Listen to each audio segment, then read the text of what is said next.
Hello everyone, मैं हूं Yasin साकरकर, instructor electrician Ahmad Abdullah गरीब प्राइवेट इंडस्ट्रियल ट्रेनिंग इंस्टीट्यूट के यूट्यूब चैनल पर आपका स्वागत करता हूं।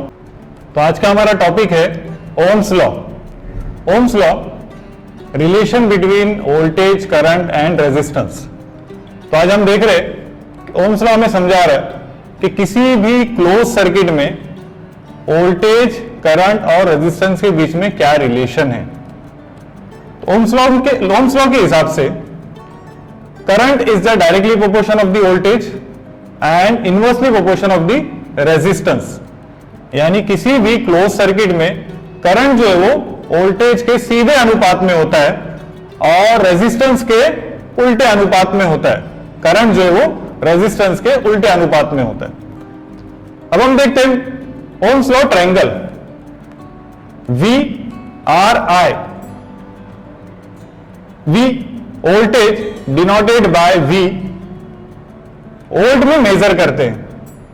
करंट I से डिनोट करते हैं और एम्पियर में मेजर करते हैं। रेजिस्टेंस R में डिनोट करते हैं और ओम्स में मेजर करते हैं। ये इसलिए बताया जा रहा है कि किसी भी इलेक्ट्रिकल सर्किट में ये तीनों मात्राएं यानी तीनों यूनिट्स जो है वो किस तरीके से हम मेजर कर सके। जैसे कि अगर किसी इलेक्ट्रिकल सर्किट में वोल्टेज और करंट दिया हुआ है तो रेजिस्टेंस कैसे मालूम करें, और अगर वोल्टेज और रेजिस्टेंस दिया हुआ है तो करंट कैसे मालूम करें, और अगर रेजिस्टेंस और करंट दिया हुआ है तो वोल्टेज कैसे मालूम करें। तो इसके लिए फार्मूले है V is equal to R into I। यानी जब किसी सर्किट में रेजिस्टेंस और करंट अगर दिया हुआ है तो वोल्टेज मालूम करने के लिए हम रेजिस्टेंस और करंट को मल्टीप्लाई करेंगे। उसी तरह से अगर करंट मालूम करना है तो V अपॉन R। यानी किसी सर्किट में अगर वोल्टेज और रेजिस्टेंस दिया हुआ है तो वोल्टेज को रेजिस्टेंस से डिवाइड करेंगे और करंट मालूम करेंगे। उसी तरह से R is equal to V upon I। तो किसी सर्किट में अगर वोल्टेज और करंट दिया हुआ है तो रेजिस्टेंस इस फार्मूले से मालूम करेंगे कि वोल्टेज को हम जो है वो करंट से डिवाइड करेंगे। जैसे कि किसी सर्किट में अगर दी जाने वाली वोल्टेज 250 है और उस सर्किट में बहने वाला करंट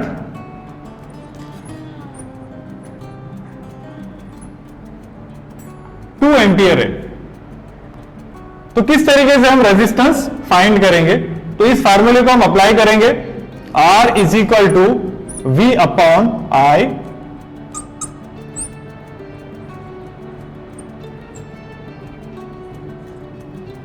तो सर्किट का रेजिस्टेंस हो जाएगा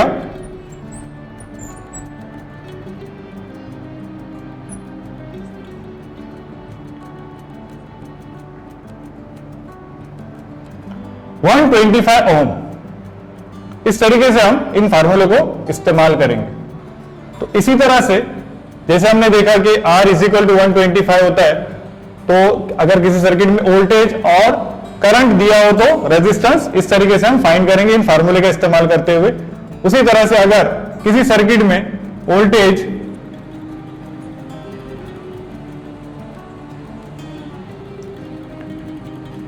वोल्ट हो और उस सर्किट का रेजिस्टेंस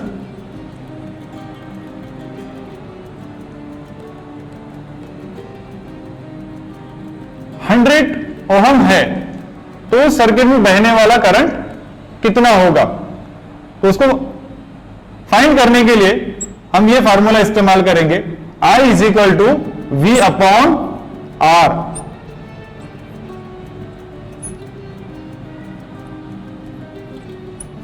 इस तरीके से हमारा जो करंट होगा वो 1 एम्पियर होगा। इसी तरह से हम अगर सर्किट में करंट मालूम करना है और रेजिस्टेंस मालूम करना है और वोल्टेज मालूम करना है तो इन तीन फार्मूले का इस्तेमाल करते हुए हम मालूम कर सकते हैं। उम्मीद करता हूं कि आज का ये टॉपिक आपको पसंद आया होगा। इसी तरह से हम नए नए टॉपिक आपके सामने लाएंगे। प्लीज सब्सक्राइब करें हमारे यूट्यूब चैनल को और लाइक और शेयर करें। Thank you.